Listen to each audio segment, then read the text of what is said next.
రేపొద్దున రాజుగారి మాంగారిని ఆ చెరువులు అది ఆ పొలాలు కట్ట వివరాలు కనుక్కుంటే మంచిది. అల్లుడు గారు, అది మరి అయితే మన చేపల చెరువులో ఏమేసారైతే? 2 ముసళ్ళని వేసా. చేపల చెరువులో ముసలిని వేసారా? అవును, పనికి మాలిన జనాలకి పని పాట లేక ఆదివారం వచ్చిందంటే చాలు ఎదవలు కార్లు బళ్ళు వేసుకుని తెగ ఎగబడి వచ్చేస్తుంటే చిరాకేసింది. అయ్యా, వాళ్ళు ఎందుకు వచ్చారండి? నాకు డబ్బులు ఆశ చూపి నా చెరువులో చేపలు దొబ్బేద్దామని పకడబందీ ప్లాన్ వేసుకొచ్చారు. ఎందుకు వచ్చారు?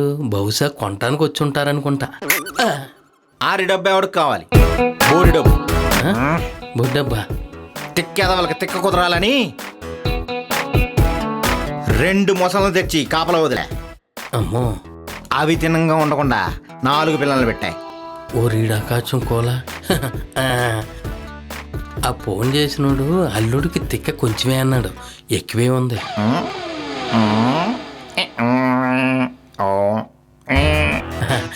అయితే ఏంటి? బోలంత డబ్బు ఉంది. అయితే ఏంటి? రైలు చెరువులు ఉన్నాయి, చేపల చెరువులు ఉన్నాయి, వాటి గురించి అడిగిదాం. అల్లుడు గారు, చేపల చెరువు పక్కన ఎట్టండి, తమరకు ఇంకో 10 ఎకరాలు రైలు చెరువులు ఉన్నాయి కదా. ఉండాలా?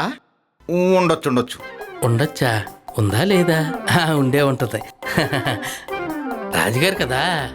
అవును అల్లుడు గారు, ఆ రైలు చెరువులో ఏం రేసారేటి? మారయ్యేసాం. మీ రైలా?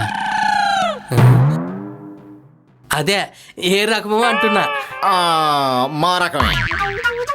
మీ రకమా? అదేం రకం? ఓ, రాజుగారు కదా, టైగర్ రై అయ్యి ఉంటుంది. రైల్లో కూడా రాజసం.